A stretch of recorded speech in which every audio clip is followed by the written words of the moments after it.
what this is Horror, Fear, and the Sartrean Account of Emotions by Andreas Elpidorou. Sorry if I say your name wrong. Incorrectly, forthcoming in the Southern Journal of Philosophy, and this is out of, they look like they're out of the University of Louisville. So yeah. And as always, feel free to ask questions along the way. This is my first time reading the paper too. And at the end, we get to rate it. And so we get like you get to spam some emotes. And that's how we do ratings here. And as Vipers has reminded me, it is not the best way of rating things, but this is the way that kind of works on Twitch. So we have an emote review at the end, and you get to spam some emotes to tell me how you feel about this paper. But here we go, and let me know. Actually, yeah, let me just there we go. So this is the Philosophy Roulette review. Like, this is the review for 540. My formatting isn't great, but what you see is the video here is on the page, and then you get to see below it what we rated it. So this is my rating. This one ended up being a 62, and Resulte really liked it. Basically came out to an 85. Those numbers don't really matter. I make it up on what emote you used, but like that's what it is. And so then there's a whole list here, and I have to format the site, but this is kind of what it looks like at the moment. But like it just comes out. You get to see the video, the different chatters rating. That's your ratings from chat, and yeah. Sorry. Oh, is this what do we got here, Brian? What have you got for us? Oh, fun. So yeah, was this AI or is this an actual painting? It looks like a AI generated a picture of Sartre reading a book. I can see this like ridged forehead is a little excessive, even for it's Mid-Journey. Yeah. Even for Impressionist, this forehead's a little excessive, so it's Mid-Journey. Yep. So nope, pilgrimage. It was AI. Right, and here we go. So as always, let me know if you have questions along the way. I will try to answer them. I am not an expert in Sartre or any of these other topics, actually. Although I do know something about phenomenology. Everything else is, just regular experience. Introduction. In the concluding pages of his Sketch for a Theory of Emotions, Sartre introduces a distinction between two types of emotions. Quote, thus, there are two forms of emotion according to whether it is we who constitute the magic of the world should replace a deterministic activity which cannot be realized, or whether the world itself is unrealizable and reveals itself suddenly as a magical environment. He was also looking straight. Oh, damn it, Vipers. Okay, I was like, what do you mean looking straight? You can't see his eyes in that image though, so you don't quite know where he was looking. Alright. The distinction between the two types of emotions appears to be an afterthought on Sartre's behalf. Okay, so yeah, so two forms. One is like where it's just the world is like making us like, oh my god, it's amazing, we don't know what's going on. And then the other one is just like it reveals itself, and that is the correct way to understand the world as part of our emotions. Okay, two observations corroborate this judgment. First, up until that point in the sketch, there was no mention of the two types of emotions. Second, the distinction is advanced only after Sartre's own realization that his hitherto account of emotions does not explain the immediate reactions of horror and wonder that sometimes possess us when certain objects suddenly appear to us. Yeah, so the jump scare, I guess. Like, what is the emotion of the jump scare? Is it in the world or is it in you that sort of like, what happened? Yeah. Is it only by admitting of a distinction between two types of emotions that Sartre is able to account for certain spontaneous or immediate emotional reactions within his theory? Yeah, because if everything's on reflection, it's not the same thing as the immediate jump scare, like shock. Afterthought or not, Sartre judges this distinction to be compatible with the ideas advanced and developed up until that point. Indeed, by Sartre's own account, the pages found between the covers of the sketch contain a coherent theory of emotions. Not all readers of the sketch, however, are convinced that Sartre's account is free of inconsistency or tension. Robert Solomon, for example, calls Sartre's introduction of a second type of emotion a disaster. Sartre preferred FPS over horror games. Good to know.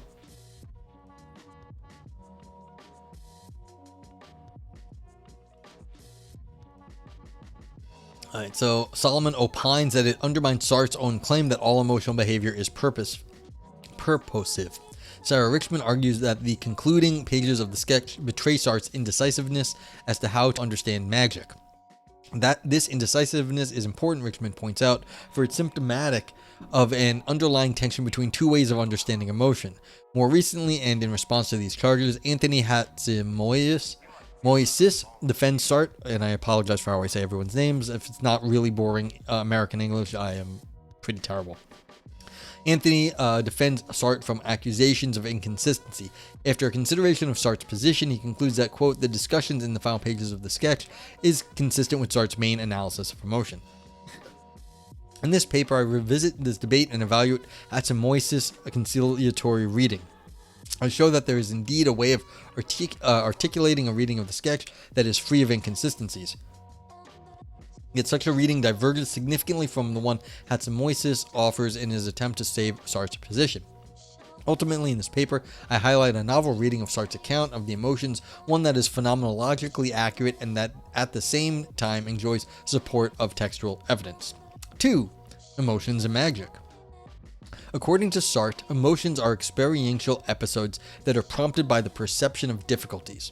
During these episodes, the world is magically transformed, often through the use of one's body in an attempt to overcome such difficulties.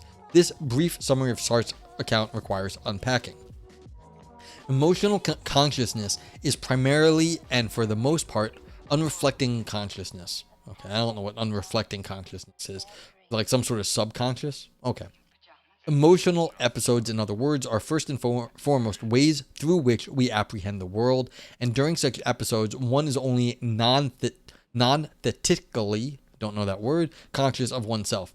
Non-thetically. Okay, so basically you just are experiencing something, you're not reflecting on it. And that's fine. Say you're just very angry. You're not thinking about being angry, you're just like pissed off at something. So you're directed at the world, you're not directed at like your understanding that you're angry. Okay, indeed neither the self nor the consciousness itself is, typically at least, the positional object of one's emotional consciousness. Yeah, so you're angry at something in the world, not at your own consciousness. For instance, the experience of boredom is not primarily nor typically an experience about boredom, nor is it an experience about ourselves as bored subjects. It is rather the world or a part of it that is found to be boring. Hopefully not my stream. Above all, emotions are ways in which one apprehends experiences and relates to the world. As Sartre emphasizes, quote, emotional consciousness is primarily consciousness of the world. A mode, quote mode of our conscious existence, one of the ways in which consciousness understands the being in the world, end quote. Non-dogmatic, yeah. Okay, so non-thetic is non-dogmatic. Thank you. Yeah, that's fair. In our everyday, concernful existence, worldly entities are presented to us already as part of a causal and instrumental nexus. Entities invite or afford certain actions. In order to attain the ends that one desires, one first needs to secure the already prescribed means that lead to those ends. Quite often, however, we are either unable to achieve the desired means or the means simply cease to be available. It is when we find ourselves in such a difficulty and unyielding situations in which normal practical means cannot bring about the desired ends, that emotions arise. Okay, so this is saying like we actually are non-emotional things until we have a problem, which I find a little bit weird, but then again, maybe it isn't. Maybe the people who are just emotional just have lots of problems, and that's what it is. Now, this also sounds unusual in itself. It's like Heidegger made the point you're always in a mood. You're either in a good mood, bad mood, or you're always in a mood. And so the idea that like you're not in an emotion or you're not recognizing your emotion most of the time when you don't have any problems seems a little bit weird. Like you always have some sort of feeling about what's going on. Like there's always some sort of background mood. And maybe I'm too Heideggerian in this, possibly, but that's the question. Like, do you actually think that there are zero emotions or that they are unrecognizable until you actually have a problem? And then that's when the emotions like come into play about the world. I find that a little bit strange. I find that, or is it that frankly we all have more problems than Sartre is giving us credit for, and that's why we always have some sort of emotional state, because we're always trying to figure out something in the world. I don't know, but this is like the fact that emotions arise only in these rather specific circumstances. Am I wrong in thinking that these are not the only circumstances, or is Sartre's definition of having a problem in the world, just more general than I'm taking it. Maybe that's it. Viper says, I'm in love, it's a problem. Yeah, see, isn't that a strange sort of viewpoint about where the emotions are? And like, love can be a problem, but like, if you're not in love, that may also be a problem. And so it's like, either way, it's a problem.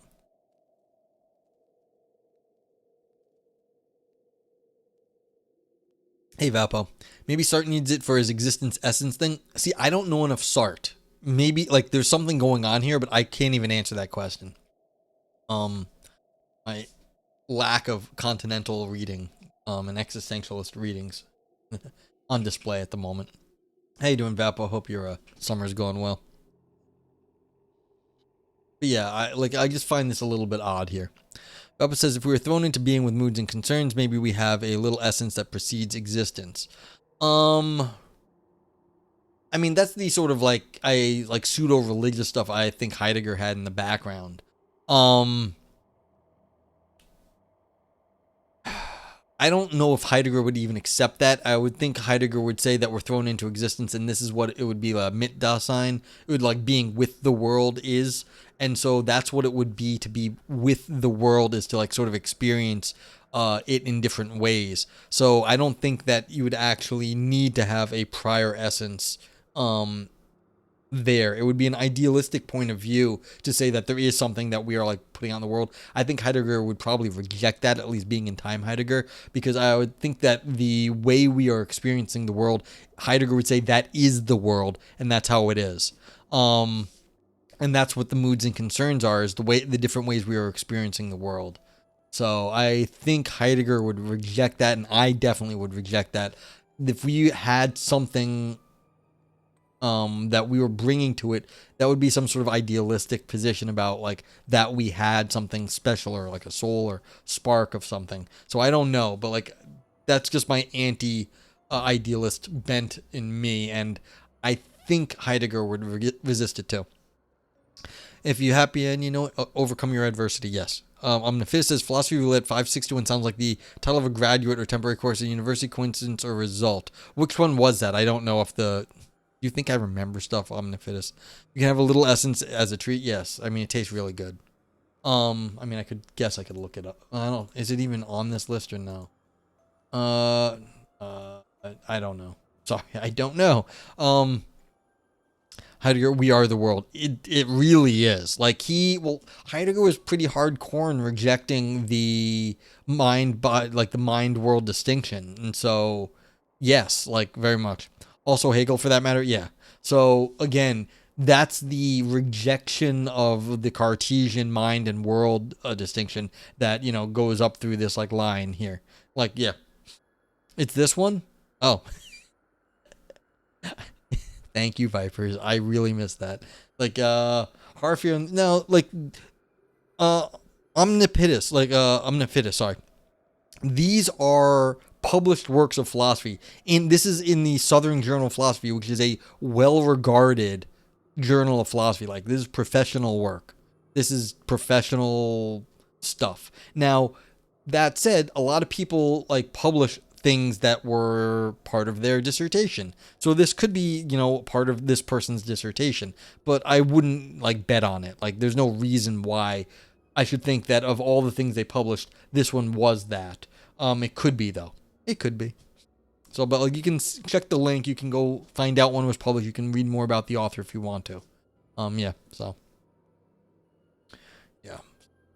Okay. Continue.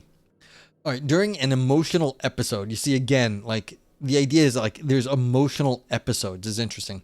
You bet Aris knows him? Yeah, well, I think isn't that why this got suggested, is because Aris has gone back to Louisville. And so he might actually be there or know him. Okay. So during an emotional episode, I don't know what that is. We confer to worldly entities or situations alternative qualities. We need an apostrophe here, please. Than the ones that they are perceived to have in their instrumental guise. Emotions are consequently ways of transforming the world. Yet they do not alter the world's material constitution. Rather, emotions effectuate a magical transformation. Yeah, this would be on our side. How we're perceiving the world changes what we think exists in the world. That would be a magical transformation, because even though the world isn't changing in the matter, it is still changing. All right, author says this, that is to say, emotions change our world by changing our consciousness of it. By altering our expectations, worldviews, beliefs, or desires, we alter the world that we live in. Quote, emotional behavior, Sartre writes, seeks by itself and without modifying the structure of the object to confer another quality upon it. Yeah, so the idea is that, like, if you go listen to some music and all of a sudden you feel happy, and then you look out on the same boring place that you were, and now you think of it as a happy scene, not a sad scene. It's like, well, what did that music do to you? It changed your mood, and then all of a sudden you see the world differently. Now the glass is half full, not half empty. Okay. Indeed, in emotional consciousness, the world is no longer given in its instrumental guise, or so Sartre holds. Instead, during an emotional episode, we live it, the world, as though the relations between the thing and their potentialities were not governed by deterministic processes, but by magic. Yeah, so there's theories of art as magic. That's why I brought up, like, music as doing this to us. Like, that's what art does. It makes us change the way we perceive the rest of the universe. By disclosing a world in which deterministic processes no longer hold, emotions also reveal a world in which the difficulties that we previously encountered, difficulties that presuppose a deterministic and instrumental world, are now magically gone. Emotions offer us solutions to problems that we are unable to solve using ordinary practical means. So this is, again, like I was saying earlier, like, the emotions are really rare. Like, now it's all of a sudden, it's like making a new possibility for us to act, some new existential option that we did not have before. And it just seems like that's really, really, really special. More special than, like, emotions. Emotions seem more common than, like, presenting new options about how to live your life. That seems really important. And emotions, I guess, maybe can do this rarely, but that seems like a little bit weird. They're saying, well, these emotional experiences give us this option, but what's happening the rest of the time? I'm going to finish. Oh, this is the 561st paper. That's where the number came from. Just remember, kids, to say no to art. Yes. You have to also recognize that streaming is an art unto itself. Like, this is a media art. Just like, say no. Yeah. Like, it's taken a lot of effort. Like, this is the 561st, like, philosophical review on this channel here. So I've put some time in. Insofar as the transformation that emotions effectuate on the world is magical, it is also, in a sense, ineffective. After all, emotions do not really change the world. Yet this feature of emotions should not let us think to think that emotional episodes are insignificant, impotent, or somehow merely symbolic. The qualities that are magically projected upon the world during such episodes are taken by us to be the properties of the world itself. They are not recognized as their own projections. Yeah, so when you think about the world differently, you don't think of the glass being half full now as opposed to half empty. You're not thinking, oh, my mind changed. You're thinking that the glass is now half full. So even though you know that the glass is halfway, like, filled to the halfway point, you're thinking halfway full, not halfway empty. So the man who is angry sees on the face of his opponent the objective quality of asking for a punch on the nose. Yeah, so this is a good quote. Like, when you're angry with somebody, you think of everything they do as, like, angering you. But of course, there's not everything that they do actually is out to piss you off. Machado says Diogenes is a savage. While he saw a child drinking water from a fountain with cupped hands, Diogenes, who had been using a cup to drink, immediately threw it away, saying, "A child has surpassed me in simplicity." Yeah, I like that story. Yeah, so when you bring up the Stoics, I go to the Cynics because this is like a nice comparison. It's like you've got, like, the Stoic would be like, oh, what a nice scene. I should be properly happy about the kid doing something. And Diogenes goes like, fuck my cup. And it's like, it's such a different reaction. And they're really close on a lot of things, but, like, the difference in reaction, like, fuck this cup. Like, it's gone. It's dead to me. It's like there's still a huge difference, like a huge gap between the Cynics and the Stoics, even though Stoicism came out of cynicism and, like, they're close on a lot of other stuff. So yeah. Okay, we are absorbed by the world in which we live through our emotional consciousness. Emotional consciousness, according to Sartre, lives in the new world it has thereby constituted, lives it directly, commits itself to it, and suffers from the qualities that their concomitant behavior has outlined. During emotional episodes, consciousness is caught in its own emotional snare. So yeah, when you are like seeing red, as it were, when you're angry, you get caught up in the emotion, and that's how you see the world. I mean, that's a good point, but you don't also need Sartre to point this out. But again, is this all emotional? Is this like the end all be all of emotion too? Yes, get out of my son. Exactly, K-Pars. Which I was reading it thinking he was going to give the cup to a kid, but instead he threw it away. Clearly, you're not in the same universe as him. And that's what I like about philosophy. You start to realize that there are significant differences between people and cultures and stuff like that. And you can be like, holy shit, that's not what I would have done. That's not what I would have thought. But then you have to ask, like, why would someone have done this? And like, people still tell the story 2,400 years later because it was that weird and like that interesting. So that's what I mean. It's like 2,400 years and stupid story of a guy seeing a kid drinking water. Like, what is that? Okay, the double role of magic. The above description of Sartre's account suggests that in emotional episodes, the world is magically transformed because our consciousness of the world has changed. Quote, I find him hateful, Sartre writes, because I am angry. According to this reading of Sartre's account, magic is not a feature of the world. The world is not revealed to us as magical from the very beginning. Rather, it is we who bring magic to a deterministic world. And I take it this is a very modern line here. Like, this is, should be acceptable to most people, and that this is giving most modern contemporary people, like science-based people, but like it's giving a way to understand emotions and how we act, even in a deterministic world. Near the end of this sketch, Sartre introduces a different account of the role of magic in emotional experiences. Consider Sartre's example of experiencing horror after suddenly seeing a grimacing face pressing against the window. Quote, in the state of horror, we are suddenly made aware that the deterministic barriers have given way. The face which appears at the window, for instance, we do not at first take it as that of a man who might push the door open and take 30 paces to where we are standing. On the contrary, it is presented motionless, though it is, as acting at a distance. Okay, I see. End quote. What this passage shows, I wish to argue, is that in the case of horror, the world itself is apprehended as magical. Yeah, like there's no difference between the 30 paces that the face is. It's somehow the face is right there. It's like you've flattened the entire world. Yeah. And it is apprehended as such without requiring a transformation. As a result, horror cannot be accounted for by the analysis of emotion offered by Sartre up until that point in the sketch. Unlike fear, joy, anger, horror does not involve the transformation of a deterministic world into one that is governed by magic. Yeah, you lose the physical world in this description here, because somehow the face being at the window is right next to you. The process has increased in intensity. Careful, K-Pars. The above passage is crucial, for if I am right, the author says, it points to a tension in Sartre's account of emotions. Unfortunately, it is also a challenging passage in that it resists a straightforward interpretation. In fact, the passage admits of at least two interpretations. So, reviewer off this one. According to the first one, Sartre's claim that, quote, we are suddenly made aware that the deterministic barriers have given way, end quote, should be understood to mean that even in the case of horror, consciousness still brings about a magical transformation in the world. What differentiates horror from other emotions is the speed by which such a transformation takes place. Horror is immediate. The world is swiftly transformed by emotional consciousness. In contrast, the second interpretation reverses the order of interaction between consciousness and world.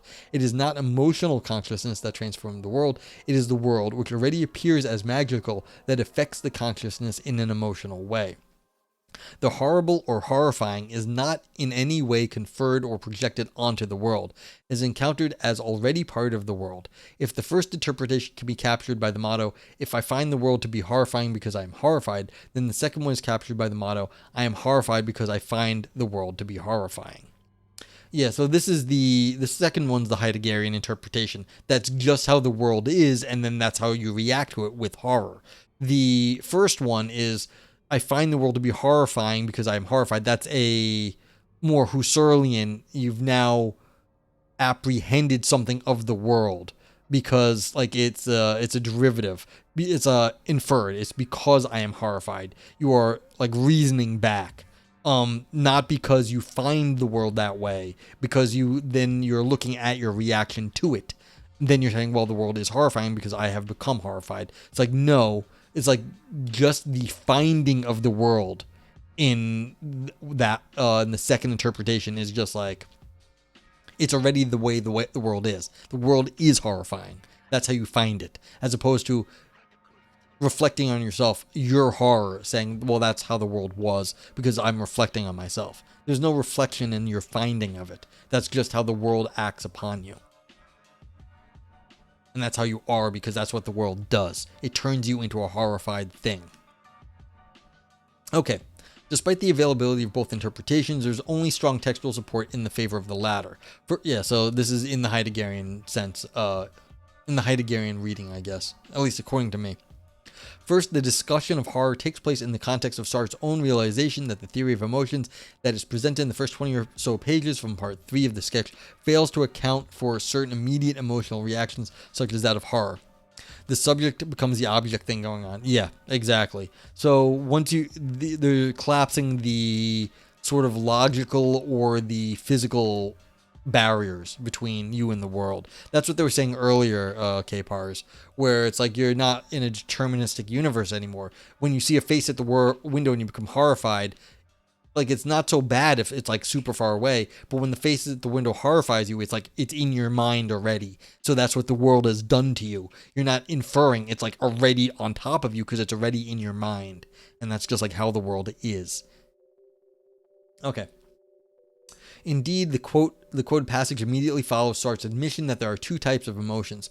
Context thus makes it clear that horror is used by Sartre as an example of the second type of emotions, namely emotions during which the world is itself revealed to consciousness as already magical and which do not require transformation of consciousness. And you can see Heidegger wouldn't use consciousness, but it's just like the world is already being the way it is. This sentence here just sounds like nasty, and because it's a weird sentence, but like this is sort of like, it's how I'm interpreting this. It's like the world's already doing the thing it does to you because that's how it is. Okay. Second, there are additional passages in the surrounding pages that support the contention that during horror the world is presented to us as already magical. Consider, for example, the following passage, quote, "We have seen how during an emotion the consciousness abases itself and abruptly transmutes the deterministic world in which we live into a magical world. But conversely, sometimes it is this world that reveals itself to consciousness as magical just when we expect it to be deterministic. It must not indeed be supposed that magic is an ephemeral quality that we impose upon the world according to our humor. There is an existential structure of the world which is magical." And so they added this emphasis, but like they're saying this is how the world is. It's just acting in this sort of magical way. Here again, in the case of horror, then we find the same elements and the same structure as we were describing a little while ago, except that in the former case, the magic and the meaning of the emotions came from the world and not from ourselves. Naturally, magic as a real quality of the world is not strictly limited to the humans. Yeah, Valpo, the world is worlding, exactly. Yep. That's like, it seems like this is where Sartre is going with this. It's like the horror of the world is just horrifying us. And that's what the world is. The world is worlding through the horrifying aspect of it. Okay. So, even if Sartre's grimacing face at the window example is ambiguous, his description of the role and character of magic in the experience of horror is not. If in the case of horror, magic is understood as a real quality or structure of the world, as something that is not imposed upon the world by us, and as something that is not limited to the human, then it must be concluded that during horror, the world is given to us as already magical. In other words, it must be concluded that the experience of horror does not require a magical transformation. The horrible or horrifying, as Sartre himself insists, is not possible in a deterministic world. As he states, it can appear only in a world which is such that all the things existing in it are magical by nature. Or even slightly more telling, quote, "To experience any object as horrible is to see it against the background of a world which reveals itself as already horrible," end quote. The horrible is thus found, not projected. Yeah, and so there's other quotes in this area that I think this one is from Kafka. It's that you can't actually imagine anything except the highest evil. Like the highest evil is really like the great evil, because any other possible evil is just sort of like weak compared to the greatest evil. It's like if you are going to imagine that there is any like real evil in the world, it has to be the most evil of the evils, because otherwise it's like, well, we could like account for it. It's not really that bad. But like if there is the evil in the world, then it has to be something that is just like unfathomably evil. And so there's this idea somewhere out there that like there's parts of, if these parts of the universe exist in our world, then it's like they have to be so out there and being this weirdness, not the weird, this just being so far and strange away from us, like the horribility of it is just like sort of, it's got its own existence. It's got like its own existential sort of space in the world, and that's what we've come upon, and that's why we act the way we do. Okay. Consequently, Sartre's account of the emotions end up making use of a double understanding of magic. On the one hand, during emotional experiences such as fear, sadness, and joy, we transform both our consciousness and our experience of the world. The instrumental, deterministic world disappears, and in its place, a magical world is ushered in.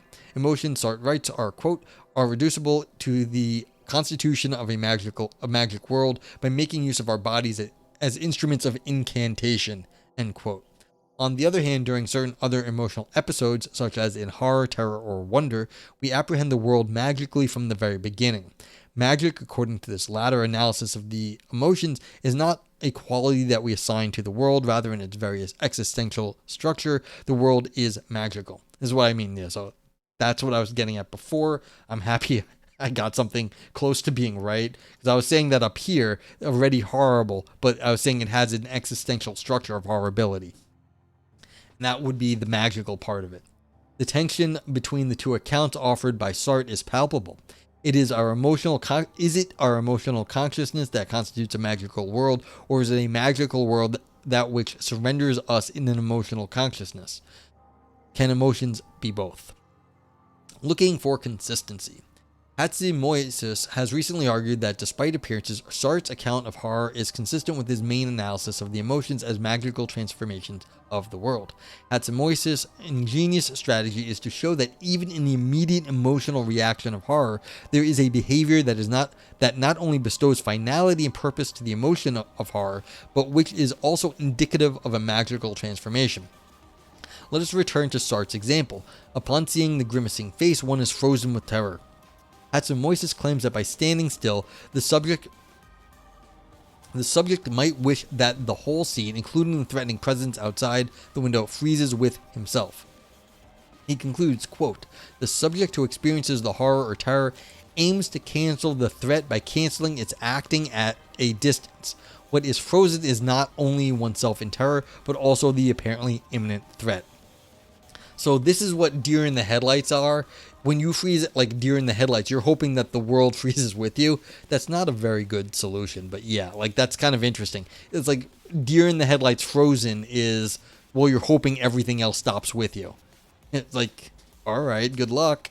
But yeah, freezing, Hatzimoisis holds, is an appropriate behavior to the experience of seeing the grimacing face, for by freezing, the subject freezes, or at least aims to freeze, with him, her, the world, and thereby to cancel the threat. Hence, freezing offers or attempts to offer a magical solution to the difficulty or threat that the subject encounters. You know, there's a, like the deer in the headlights sort of example. I'm just remembering back to Jurassic Park. It's like, well, you know, the T-Rex can't see you if you don't move. But what about the Velociraptor? The Velociraptor is a hunter. It doesn't care if you're frozen. It's like, yeah, and like clever girl is going to come and get you. So like the idea that we have this built in, this freeze to us, maybe that's like some ancient, like, you know, primate thing, like freeze, and maybe the T-Rex won't eat you.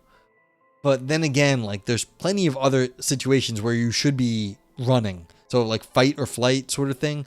I don't know, but like they could, like, you know, try to psychologize this, but this just doesn't seem like I mean, it's clever, but and it's also, you have to be fair to Hatsumoisis.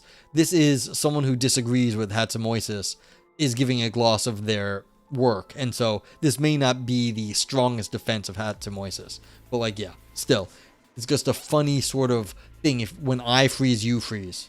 Like when I dip, you dip, we dip. Yeah, do the Macarena. Okay, at first glance, Hatsumoisis' response appears to solve the problem. Hatsumoisis maintains that in the emotional experience of horror, the agent still brings about a magical transformation of the world. In other words, there's a way of reading the emotion of horror that fits within Sartre's account of emotions as magical transformations of the world. Yet upon further examination, the above reading of horror proves to be incapable of saving Sartre's account. Recall that the significance of emotion lies in the fact that emotional consciousness allows us to effectuate a certain transformation of the world. When things get too difficult, when we can no longer find a solution via ordinary means, consciousness is transformed into emotional consciousness, and with it the instrumental world disappears. But if with certain emotions the world is given to us as already magical, it is unclear in what sense emotions are escapes from or solution to perceived problems. Who's Danny Brown? I don't know. Sorry. K-Pars. And the first thing that goes on me is my word and name recognition. So maybe I do know Danny Brown, but I don't know.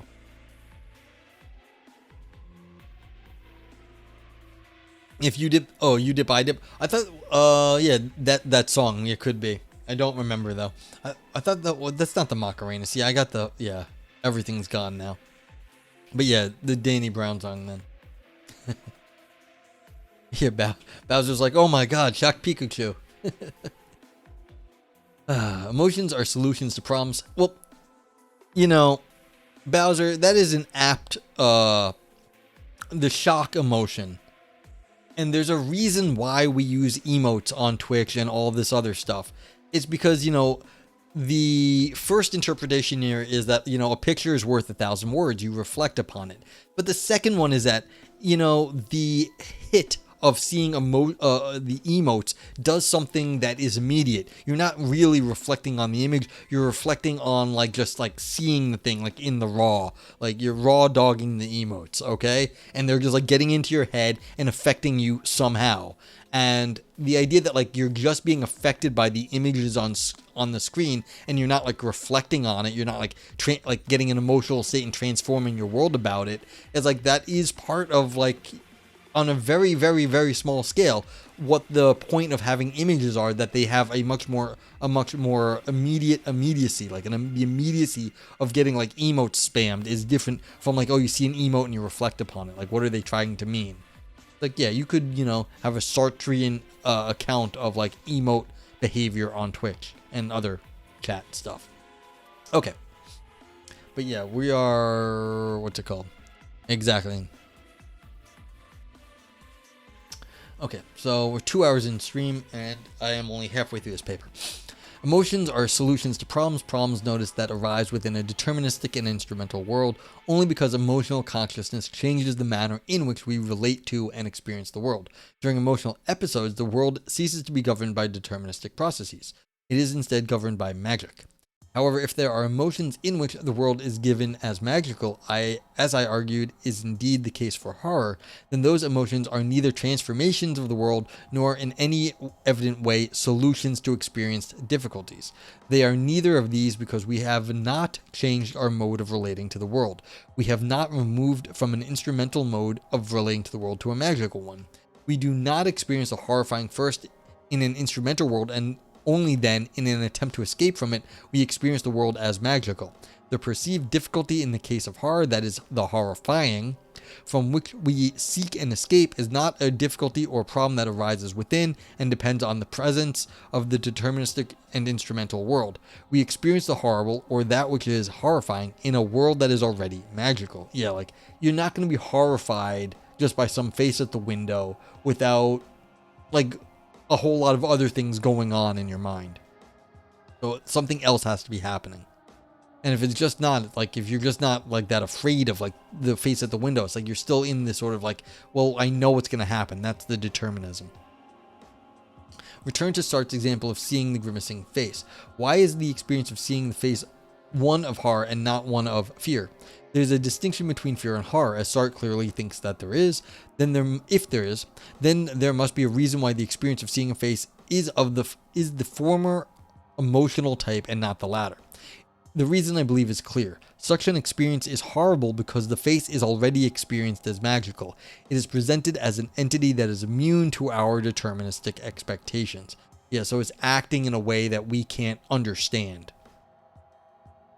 The problem with the account offered by Hatzemoisis can now be clearly stated. Hatzemoisis' account still operates under the assumption that during horror, the instrumental world is transformed into an emotional, that is, magical one. He says so clearly in the following passage. Quote, Sartre asserts that in the very act of catching sight of the face, the window and distance are emptied of their necessary character as tools. They are grasped in another way, and that way is explicated in terms of his main account of the transformation of the instrumental into the emotional world. End quote. As I argued in the previous section, however, we should take seriously Sartre's comments regarding the two types of emotions. What is more, we should also follow Sartre in maintaining that horror is an example of the second type of emotion, and consequently, during horror, the world is already given to us as magical. Indeed, unlike emotions that fall within the first category, the horrifying is not the product of the use of our body.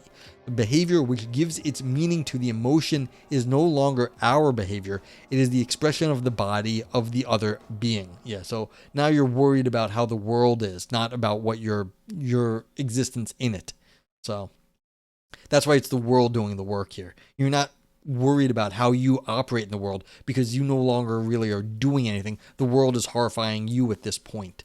So there is no reference to your existence. Again, the old distinction between mind and body is collapsed here. There's no body. It's just the mind.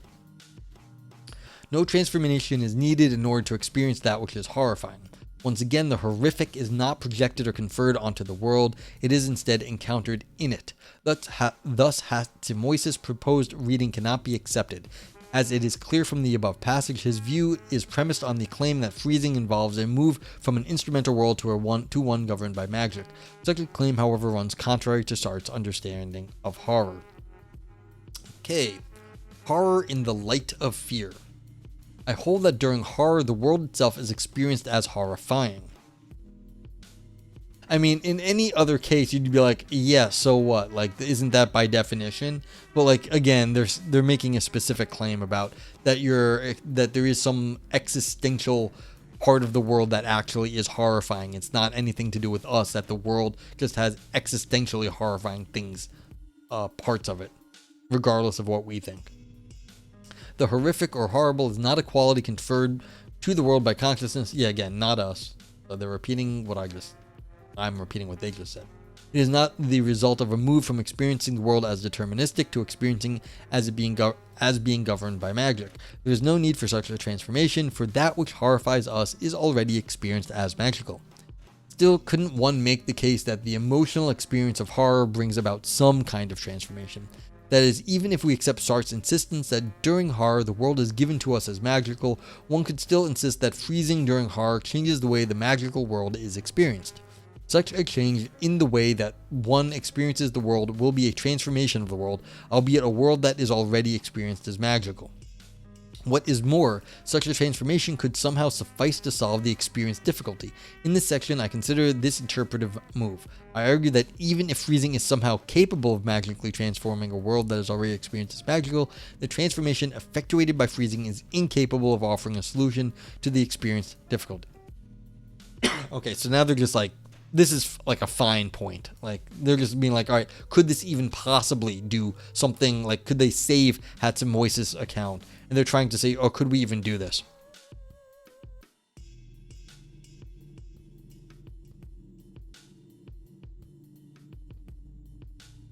Sartre's own remarks concerning passive fear could be read as lending support to the view that freezing during horror is a type of escapist behavior and consequently pregnant with the possibility of providing subjects with a solution to a difficulty.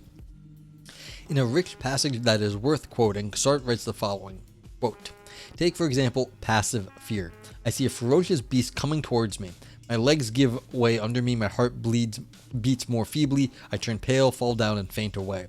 No conduct could seem worse adapted to danger than this, which leaves me defenseless. And nevertheless, it is a behavior of escape. The fainting is a refuge. But let no one suppose that it is a refuge for me, that I am trying to save myself or to see no more of the ferocious beast. I have not come out of the non-reflective plane, but being unable to escape the danger by normal means and deterministic procedures, I have denied existence to it. I have tried to annihilate it. And in the event I have annihilated it so far as was in my power, such are the limitations of my magical power over the world. I can suppress it as an object of consciousness, but only by suppressing consciousness itself. Lumpy, you just watched Indiana Jones 5. You have notes. Number 1, what the fuck? The people doing these movies are so old they are barely mobile and complain about being old for half the movie. The TV smelled of urine and peppermint. Yeah, I haven't, I watched one of the newer Indiana Jones and I was just like, this is not for me. I don't know what they think they're doing here, but it doesn't have any of the old rough and tumble fun. It was just sort of silliness. And it's yeah, why? I mean, you're really beating a dead dog, because Indiana is, of course, the dog, at this point. And it's, I don't know, I might see it just if I'm in a masochistic, feeling, but it's just weird. Why would you, what do they think they're accomplishing here besides making money? It's I don't know. Okay, but I thank you for your service, Lumpy. I appreciate you doing that which I could not or have not in experiencing these things, so I know. I'm Nefis, and we are reading a paper by an expert in boredom. I read his biography. Plus, it's long, 2.5 hours. Yeesh. Yeah, Well, philosophers are weird people in general, and so it's someone who's an expert in boredom. It's writing long, boring philosophy papers. Yeah. Although, to tell you the truth, I shouldn't even say this is boring. It's not even as far as philosophy goes, it's pretty entertaining for me, at least. I don't know how you guys feel about it, but we've read way worse written papers here. I'm stumbling over some of the words, but the organization here is pretty good. It's not that bad, as far as these going. Again, I was saying, this section is a little navel gazing, because it's well, could we even possibly do what Hatzimoisis wants us use Hatzimoisis strategy? It's okay, they have to cover this base so that they can finally move on to what they want to say, but other than that, it's been moving along. So I can't criticize this author for dragging their feet and their as much they're not doing a bad job given the constraints of academic philosophy writing. Yeah. What is that? A dude on a little that's so cute. A dude on a giraffe is sweet. Okay. For Sartre, fainting furnishes the subject with an escape from a difficult situation. By fainting, the subject becomes oblivious to the danger. The subject loses consciousness of the danger. Valpa says, ironically, Kierkegaard riffs on boredom is very entertaining. I mean, writing on a subject does not mean that you're going to, take on the subject. It's I could write on, e-girls. That would not make me an e-girl. So. But yeah. The old, what was it? Someone was joking, you write on an author named Armstrong does not give you actually any arm strength. So, or if I say I have $1 billion in the bank account, doesn't actually do it. But yeah, again, but if you can write well, Kierkegaard can write well at times, it's yes. So, actually, I haven't read too much Kierkegaard. I don't know how, Valpo, is Kierkegaard a good writer in general? I don't know. I knew he was writing popular stuff, and so, yeah, maybe. I mean, that was one of the things about Hume. Hume's early works, he had to sell. And so his early writings, even though he's making good philosophy, writing good political philosophy, they're entertaining and short.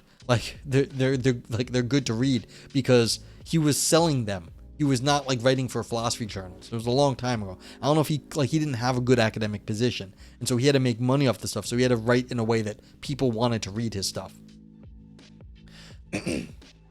Okay.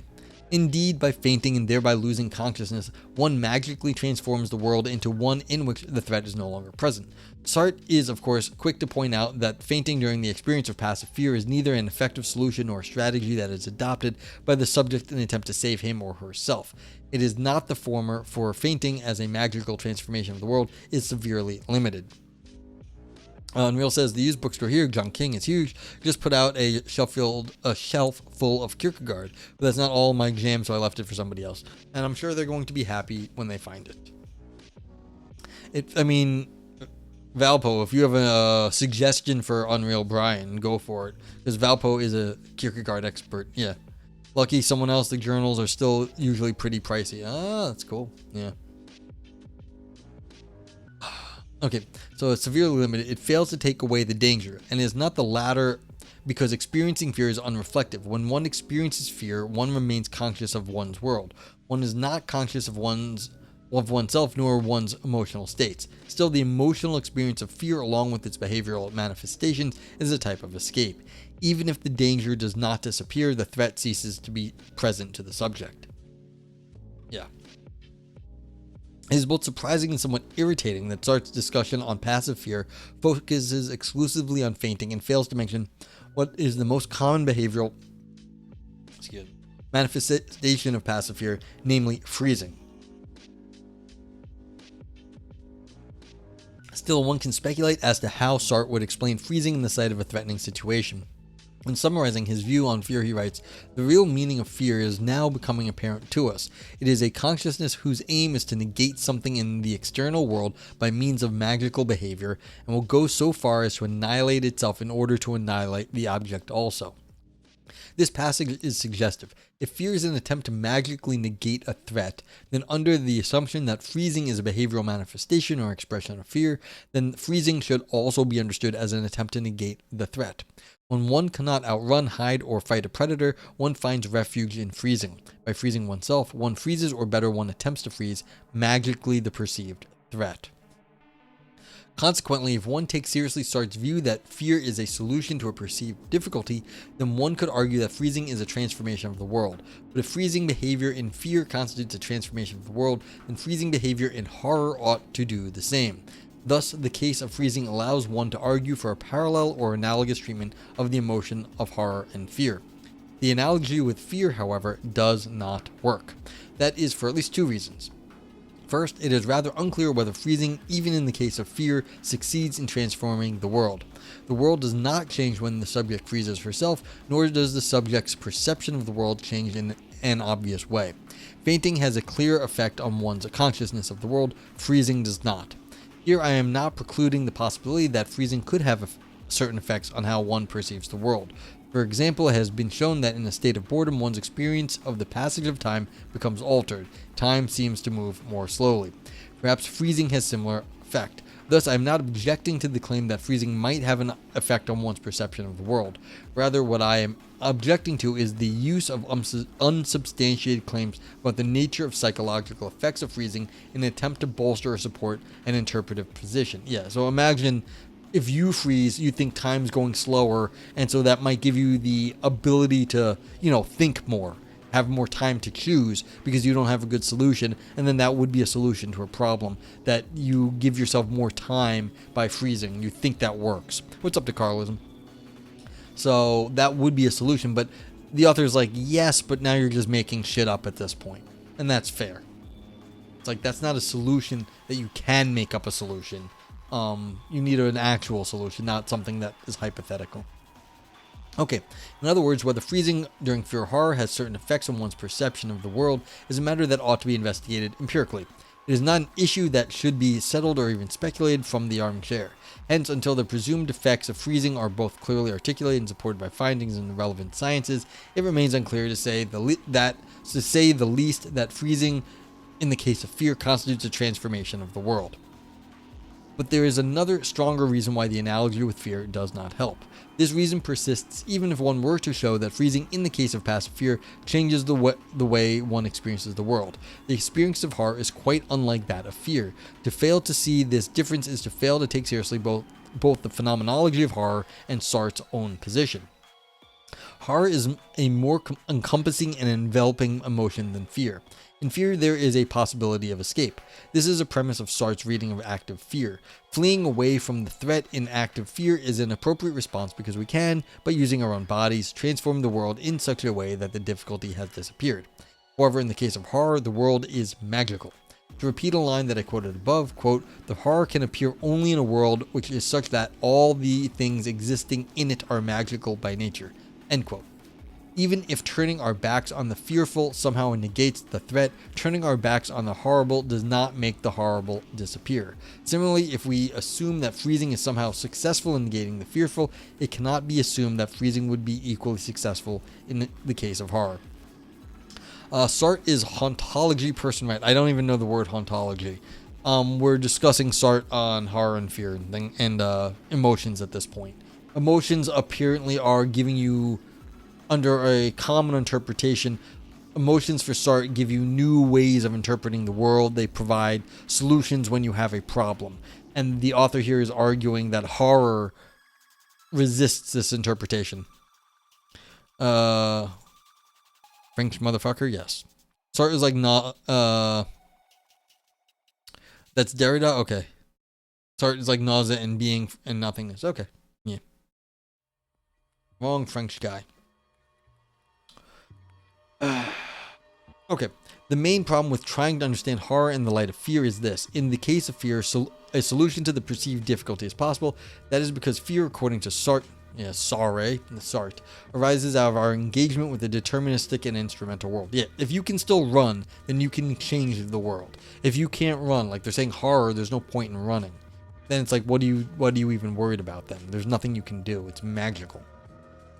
Consequently, the possibility of magically transforming the world and thereby alleviating the difficulty remains open. In the case of horror, however, the world is already experienced as magical. As a result, the difficulty that gives rise to horror appears to be persistent. It is immune to attempts to transform the world.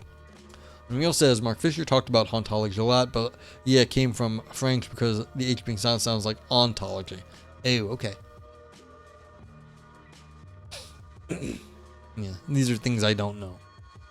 To be clear, what militates against the claim that freezing during horror can offer the subject a solution to the perceived difficulty is not the claim that freezing cannot magically transform a world that is already magical. The issue is not whether another magical transformation is possible. The issue is that any such transformation has to take place within the context of an already magical world. So, if you want to think about this, like what the fuck is going on here, think more about Alice in Wonderland. When Alice is in Wonderland, anything she does, like she could drink something, she could eat something, it just has all these random effects. That's how you affect the world in like Wonderland. You don't understand what happens, but like anything you do is like a butterfly flapping its wings, anything could happen next. This is the problem here. If you think you're like horrified at the world, you don't have any like rational thought about what can come next. And that's kind of the issue right here.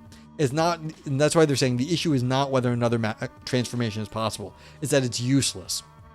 Yeah. So it's already in the context of an already magical world. As Sartre points out, during horror, everything is magical and, quote, the only defense against them are magical. Yes, you can only do things in the world. Like, it doesn't make sense to try to run away because running won't matter. Running might not necessarily matter in that world. But in all of the examples that Sartre offers, emotions can provide solutions to experience difficulties only if the following claims both hold true. A. The encountered difficulties are ones that arise out of our concernful and practical engagement with the world. And B. Consciousness can transform the deterministic world into a magical one. But in the case of horror, all bets are off. The world is given to us as magical. The horrible does not arise out of our embodied engagement with the deterministic world. It is already there. Consequently, it is a mistake to hold that the difficulty associated with the horrible can be solved or alleviated by a magical transformation. Freezing would have to be capable of offering the subject a solution only under the assumption that the world is first given to us as deterministic. Freezing already presupposes that something can be frozen. It presupposes that what we wish to freeze or what we aim to freeze is something that can, even in principle, be frozen. But the perceived threat or horrifying entity is not the type of entity that can be frozen. After all, how can one freeze the magical, that is, that which does not behave in according to deterministic principles? So once you lose any sort of understanding of how the world works, what you do no longer has any bearing on the rest of the world. And so why are you doing it?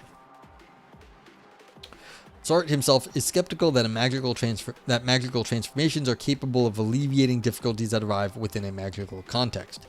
Magic seems to offer no relief from magic, and Sartre makes this point rather clearly, I believe, in his brief discussion of dreams in the sketch. In dreams, both the dangers or difficulties that we encounter and the various possible solutions to them that are afforded to us are of the same nature. They are both magical, but precisely because they are both magical, the latter prove to be ineffective against the former. Sartre writes, quote, "The horrible can appear only in a world which is such that all the things existing in it are magical by nature, and the only defense against them are magical. This is what we experience often enough in the universe of dreams, where doors, locks, and walls are no protection against the threats of robbers or wild animals, for they are all grasped in one and the same act of horror. And since the act which is to disarm them is the same as that which is creating them, we see the assassins passing through doors and walls. We press the trigger of our revolver in vain. No shot goes off. In a world, to experience any object as horrible is to see it against the background of a world which reveals itself as already horrible." I was thinking, reading this, if you go watch, as you might have like seen some follows today, I have clips from Conan the Barbarian. If you go and watch Conan the what was the second one? Conan the Destroyer. There's a scene in that movie where he has to go on like a quest and do something for a lady. And she's like, well, you have to go beat this wizard. And Conan looks concerned for a second. She's like, magic scares you. And he says, what good is a sword against magic? And she says, you're afraid then? He goes, no, I will find a way. And then he goes and gets Akira, his magician, and doing it. But like, that's sort of the point here, is that you can't, like, you can't bring a knife to a gunfight. You can't bring a sword to a magic fight. It's like, it's the wrong sort of thing. So, like, it doesn't follow. Okay. What the author is urging, therefore, is the realization that the magical does not play by the same rules as the deterministic. Making you think of the French movie Martyrs for some reason. I don't know the movie, but cool. Yeah, I mean, martyrdom, just riffing off the word. You're attempting to do something by giving your life. You're like, well, the whole world has to change. And like, so if you're going to change your life, like martyring yourself, it's like, well, you're not going to see the outcome of your actions. You're just sort of like leaving it. And so there is something to that where you don't get to know the outcome of your actions. There's nothing deterministic for you, at least, if you martyr yourself. So, yeah. The difficulties that arise within a magical context are immune to solutions. Yeah, so in some sense, like, the martyrdom is like a magic to you, because you're just like turning yourself off in the hopes to change the world in ways you will never know. Yeah. Okay. The difficulties that arise within a magical context are immune to solutions that are effective in a deterministic context. As Sartre writes, quote, "To reduce a distance is still to be thinking in terms of distance," end quote. Similarly, to freeze the magical or the horrifying is still to be thinking in terms of what can be frozen. It is still to be thinking in deterministic terms which are not applicable in a magical world. Thus, to treat the horrifying as something that can be frozen is to negate both the distinctive character of horror and the fact that the horrifying arises in a magical world. You know, could the freezing just be negating the horror? Be like, well, fuck it, I hope it works. Because we don't know what to do at that point. Okay, but yeah, this was the author being like, all right, you know, this whole thing about trying to figure it out is not going to work. So an alternative reading. The scope of the author's position should be made clear. I've argued that since the world in the experience of horror is given to us as already magical, freezing is incapable of offering a solution to what we find horrifying. Such a claim suffices to raise problem for Hatsumoi's conciliatory reading of the sketch. It also, I believe, brings to the fore a problem with Sartre's account as commonly understood.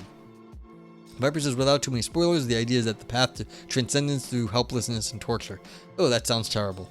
But yeah, I mean, there is a trope that somehow being in like the worst state will somehow transcend like this world.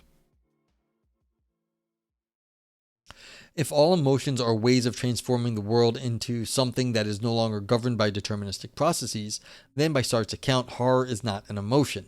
That is because during an episode of horror, no such transformation takes place. Yeah, so you can just negate the whole thing, be like, well, horror doesn't count. Like, I'm just going to define myself out of the problem.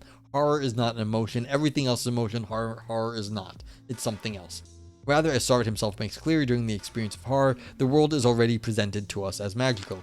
If, on the contrary, horror is assumed to be an emotion, then not all emotions can be assumed to be transformations of the world, and consequently, not all emotions are solutions to difficulties that we encounter in the instrumental world.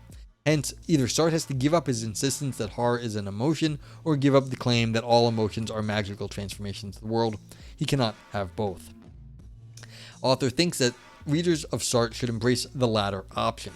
But by embracing this latter option, one does not have to give up the contention that there is a unified account of emotions in the sketch. One only has to alter slightly that in which this account consists. First, we should follow Sartre in accepting that there are two types of emotions, depending on whether it is we who bring magic to the world or the world is given to us as magical. Importantly, however, both experiences should be categorized as emotional, for in both cases, consciousness experiences a magical world. As Sartre emphasizes, quote, emotion may be called a sudden fall of consciousness into magic, or if you will, emotion arises when the world of the utilizable vanishes abruptly and the world of magic appears in its place. Hence, regardless of the etiology of the appearance of magic, it may be it due to our own doing or not, emotional consciousness is a magical consciousness. Okay, so they're just saying, all right, it doesn't matter the origins, even though that's what like everyone said. It's just when you get emotional, that's when things start to look like magic. It's like, okay. Second author says we should not hold that emotions are transformations of the world. Rather, we should hold that emotions are ways of experiencing the world as magical. Some emotions, fear, joy, anger, do indeed transform our world magically by transforming the way that we experience and relate to it. In act of fear, for instance, one often flees from the threat. Fleeing is not a calculated attempt to protect or hide oneself, but a magical behavior which negates the dangerous object with one's whole body by reversing the vectoral structure of the space we live in and suddenly creating a potential direction on the other side. Yes, did you know that when you're running in fear, you're not actually running. You are reversing the directorial structure of the world. That's what you're doing. You did not know that, but now you do. In the case of active fear, the world is transformed by our embodied actions, and this transformation takes place after the perception of a threat or danger. Still, there are emotions during which the world is disclosed to us immediately as magical. During horror, for example, there is no time for one to transform the world. The world is not first experienced in its instrumental guise, and only then is transformed into a magical one. The very experience of horror is the experience of a horrifying and thus magical world.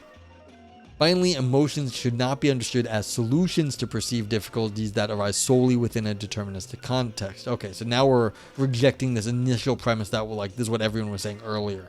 It's not a solution to a perceived difficulty. Rather, emotions should be understood as attempted solutions to difficulties that are made present to us either within a deterministic world, for example in the case of fear, sadness, and anger, or within a magical world, for example in the case of horror and wonder. In some cases, emotional consciousness will succeed in solving the perceived difficulties. Passive sadness, for instance, changes the manner in which we perceive the world so that we no longer assign any value to items that we previously cherished. As such, we are spared the trouble of trying to acquire those ends.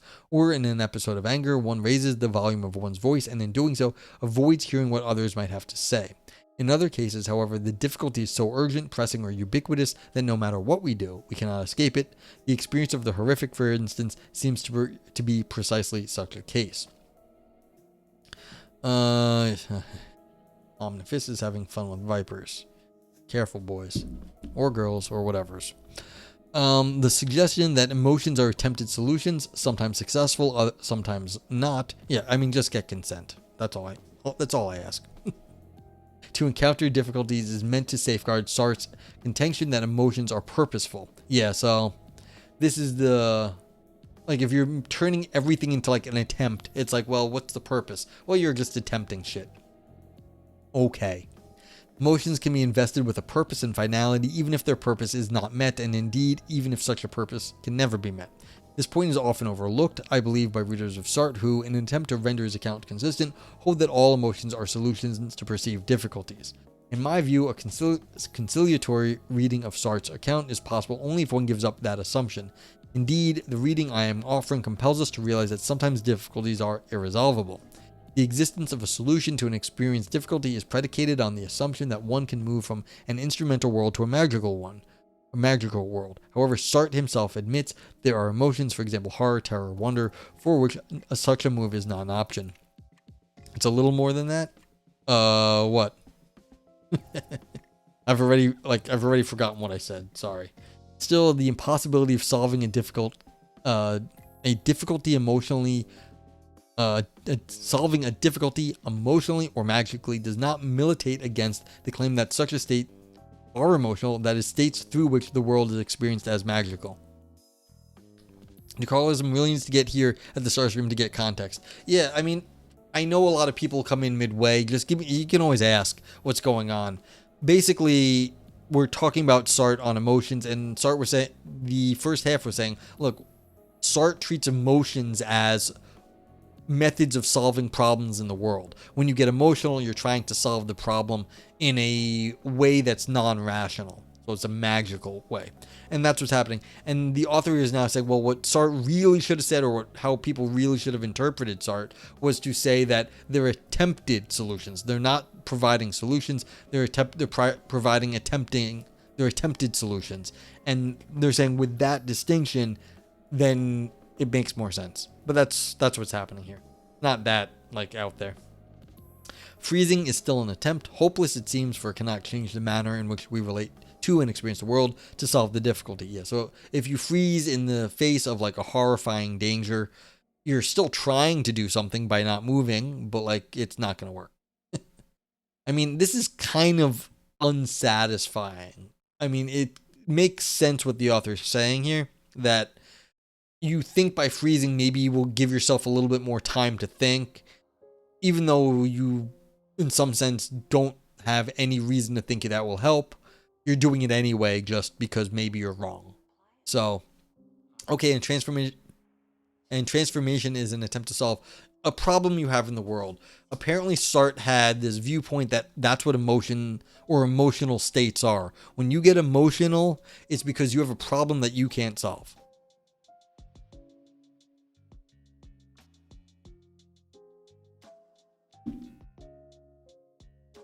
I mean, and that's literally it, Decarlism. That is the theory of emotions that is given.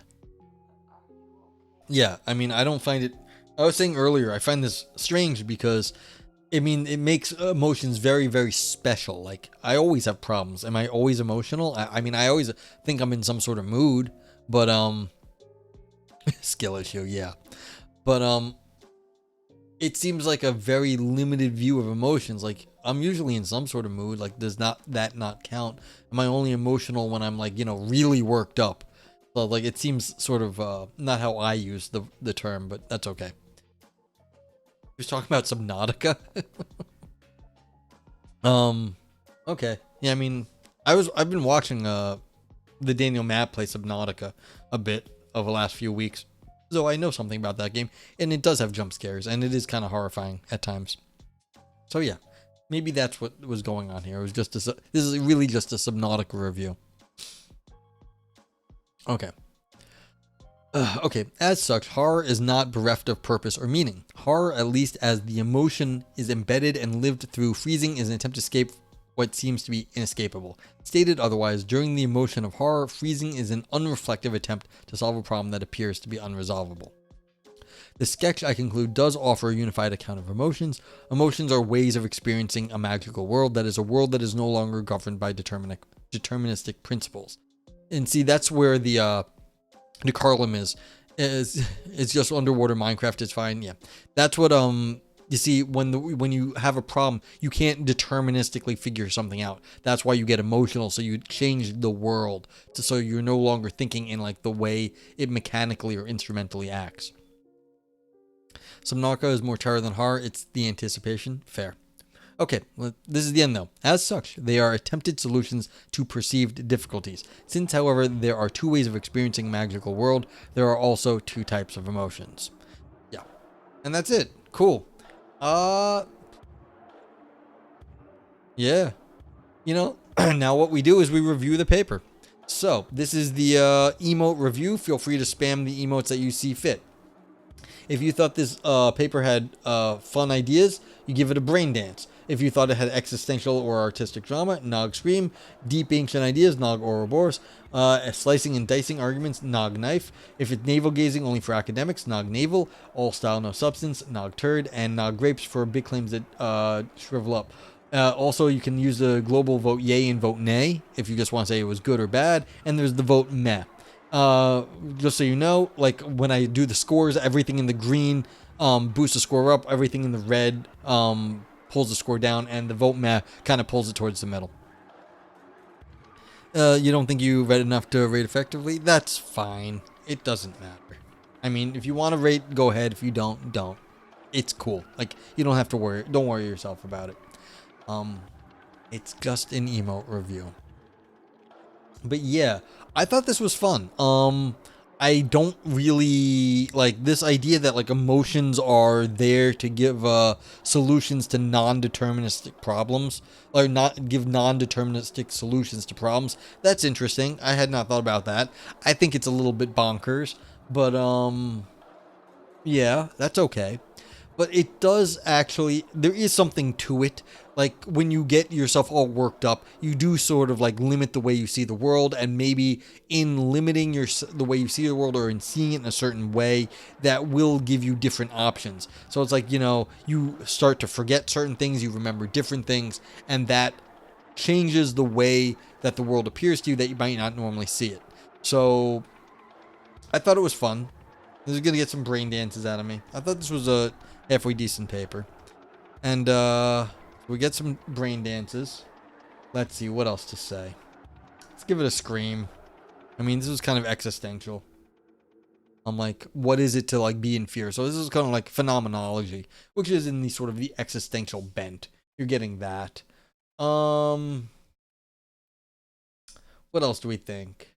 For big claims, I think, you know, their whole move here in the entire paper. Omnifist is meh. Lorfer was not well written, not much added to the original people. Newtile, playing possible won't help with my added comments. It gets a little bit better, yeah. So, yeah, if you want to actually be part of the rating Omnifist, you have to type in vote meh exactly as I have over there. But, yeah. But, like, if you don't, that's fine too. But let's see, what else would I say?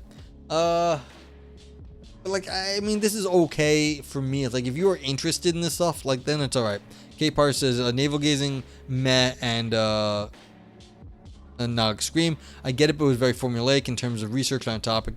Find an additional modification to publish. Yeah, like, in the end, their grand conclusion was, it's not a solution to the problem, it's a potential solution to a problem. It's like, really, is that all you got for us? Like, that's like, you know, this is like, well, I'm gonna give it a grapes. Like, it's kind of made a big claim, but it sort of shriveled up in the end. Like, this solution is not giving a whole lot to it.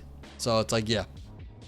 Viper says because it's about horror. Yeah, I mean, that's fair. Navel gazing because it's a little long-winded. Yes, that's true. I mean, like I said earlier, it was mostly okay for academic philosophy, but like, yeah. Brain dance because even though you ultimately reject it, ultimately I'm somewhere between a yay and a meh. Well, there we go. Thank you for the rating, Omnifist. Thank you for the meh.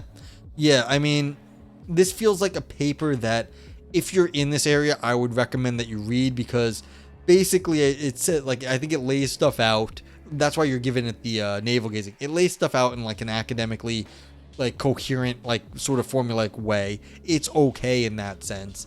And you can see like, all right, well, it's what other people said aren't going to work, and with this one little modification, it works better. But have we really learned a lot about it at that point? At which point this becomes more of a summary article with just a tweak. I think that's what chat's saying. The Carlism defs get the vibes from what little you got. Yeah, so a little bit navel gazing. But again, I'm not hating on this one too much. Granted, this happens sometimes when I don't know an area and chat like understands more of this than I do. I think it's interesting because I just haven't heard it before. And like, yeah, it's just because it's the novelty I like. But like, yeah.